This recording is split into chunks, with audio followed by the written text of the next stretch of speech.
இந்த மாதிரி ஒரு தடவை நீங்களும் உங்கள் வீட்டில் தக்காளி குழம்பு செஞ்சு பாருங்கள். டேஸ்ட்டு ரொம்பவே அட்டகாசமான சுவையில் இருக்கும். கண்டிப்பாக நீங்களும் ட்ரை பண்ணி பாருங்கள். இந்த குழம்பு செய்வதற்கான நேரம் அதிகமெல்லாம் ஆகாது. குறைவான நேரத்தில் நம்ம ரொம்ப சுலபமான முறையில் செஞ்சிடலாம். வாங்க எப்படி செய்யலாம் அப்படிங்கிறத பார்க்கலாம். Hi friends, welcome to Valparai சமையல். இன்றைக்கி நம்ம பார்க்க போகிற ரெசிபி என்னன்னு பார்த்தீங்க அப்படின்னா, தக்காளி குழம்பு எப்படி செய்யலாம் அப்படிங்கிறத தான் இந்த வீடியோவில் பார்க்க போகிறோம். ஃப்ரெண்ட்ஸ், வீடியோவை ஸ்கிப் பண்ணாமல் ஃபுல்லாக பாருங்கள். ஒரு கடாயை அடுப்பில் வச்சுட்டு நல்லா ஹீட் ஆனதுக்கப்புறமா 25 ml சமையல் எண்ணெய் சேர்த்துக்கலாம். எண்ணெய் காஞ்சதுக்கப்புறமா 1 ஸ்பூன் அளவு சோம்பு சேர்த்துக்கலாம். ஒரே ஒரு ஏலக்காய் சேர்த்துக்கலாம். அடுத்ததாக 2 துண்டு பட்டை சேர்த்துக்கலாம்.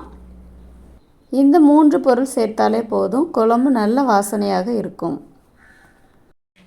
இந்த எண்ணெயிலே நல்லா பொரிஞ்சு வரட்டும். இந்த தக்காளி குழம்புக்கு நம்ம கண்டிப்பாக சின்ன வெங்காயம் தான் சேர்க்கணும்.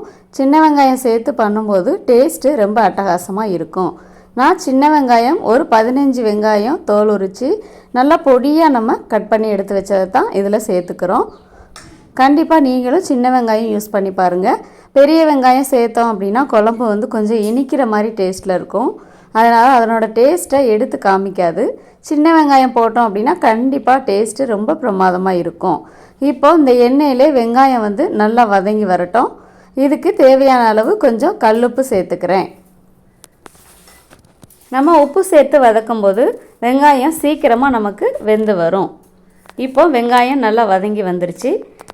அடுத்ததாக நாம் இந்த குழம்புக்கு தேவையான அளவு கல்லுப்பு சேர்த்துக்கலாம். உப்பு சேர்த்து நல்லா கலந்து விட்டுடலாம். ஒருவேளை நம்ம வீட்டில் காய்கறி இல்லை அப்படின்னா சட்டுன்னு இந்த குழம்பு நம்ம சீக்கிரமாக வச்சு முடிச்சிடலாம். அடுத்ததாக நம்ம சேர்க்க போகிறது பூண்டு ஒரு 7 பல். இந்த பாருங்கள், மீடியம் சைஸாக இருக்கும்.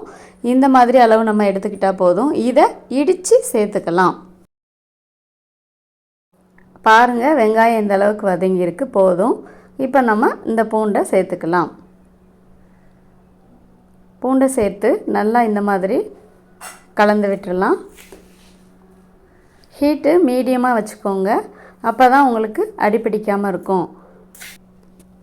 இப்போது பூண்டு சேர்த்து நல்லா வாசனை வந்துட்டு இதில் நம்ம அடுத்ததாக தக்காளியை சேர்த்துடலாம். நான் ஒரு 6 தக்காளி பழம் நல்லா பழமாக எடுத்துக்கணும்.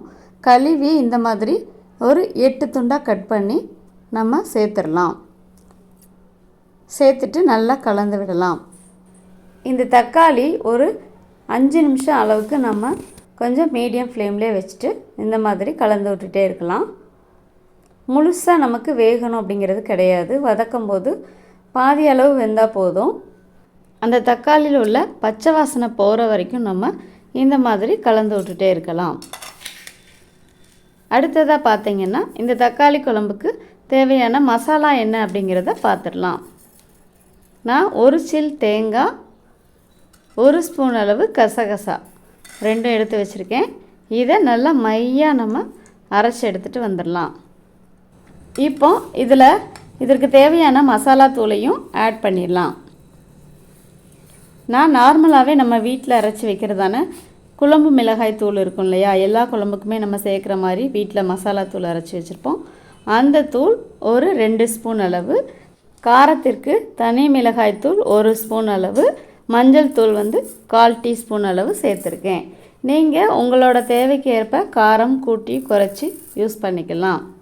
ஒருவேளை உங்கள்கிட்ட சிக்கன் குழம்பு மசாலா தூள் இருக்குது அப்படின்னா நீங்கள் அந்த தூள் கூட சேர்த்து பண்ணலாம். குழம்பு இன்னும் சுவை கூடுதலாக இருக்கும். இப்போது இந்த தூள் சேர்த்து நல்லா பச்சை வாசனையெல்லாம் போகட்டும். ஒரு 3 நிமிஷம் நம்ம வதக்கி விட்டால் போதும், பச்சை வாசனை போயிடும். அடுத்ததாக நம்ம தேங்காயும் கசகசாவும் எடுத்து அரைச்சி வச்சுருந்தோம் இல்லையா, அதையும் நம்ம இப்போ இதனோட சேர்த்து கலந்து விட்டுடலாம்.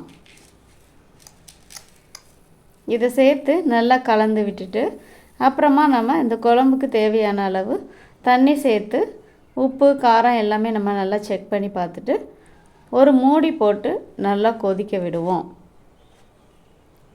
இந்த குழம்பு பார்த்திங்க அப்படின்னா நம்ம செய்வதற்கு அதிக நேரமெல்லாம் ஆகாது. மிக குறைவான நேரத்தில் நம்ம ரொம்ப அருமையாக சூப்பரான தக்காளி குழம்பு செஞ்சு தந்துடலாம். இந்த குழம்பு சாதம் மட்டும் இல்லை, சப்பாத்தி, இட்லி, தோசை எல்லாத்துக்குமே நம்ம வச்சு சாப்பிட்றதுக்கு டேஸ்ட்டு ரொம்ப நல்லா அருமையாக இருக்கும். அடுத்ததாக நம்ம மிக்ஸி ஜாரை கழுவி சேர்த்துட்டு தண்ணியும் சேர்த்துட்டு நல்லா ஒரு மூடி போட்டு 20 மினிட்ஸ் நம்ம கொதிக்க விடுவோம். அது கொதித்து வந்ததுக்கப்புறமா பார்த்தீங்க அப்படின்னா நமக்கு தக்காளி குழம்பு ரெடி ஆயிரும். அவ்வளோதான் ஃப்ரெண்ட்ஸ், 20 மினிட்ஸ் ஆச்சு. நமக்கு குழம்பு ரெடியாகி வந்துருச்சு. பாருங்கள் எவ்வளோ கலர்ஃபுல்லாக இருக்குது அப்படின்னு. நல்லா கொதித்து எண்ணெய் பிரிஞ்சு வந்துருச்சு. இந்த டைம் நம்ம அடுப்பை ஆஃப் பண்ணிவிட்டு மல்லி இலை சேர்த்துக்கலாம். ஒரு சின்ன துண்டு வெல்லமும் சேர்த்து நல்லா கலந்து விட்டுட்டு நம்ம உடனே ஷேர் பண்ணிடலாம். ஃப்ரெண்ட்ஸ், நீங்களும் இதே மாதிரி இதே அளவுகளோட கண்டிப்பாக உங்கள் வீட்டில் ஒரு நாள் ட்ரை பண்ணி பாருங்கள். ட்ரை பண்ணி பார்த்துட்டு எப்படி வந்துச்சுன்னு சொல்லி கமெண்டில் சொல்லுங்கள். ஃப்ரெண்ட்ஸ், இந்த வீடியோ உங்களுக்கு பிடிச்சிருந்தா உங்களோட ஃப்ரெண்ட்ஸ் அண்ட் ஃபேமிலிக்கு ஷேர் பண்ணுங்கள்.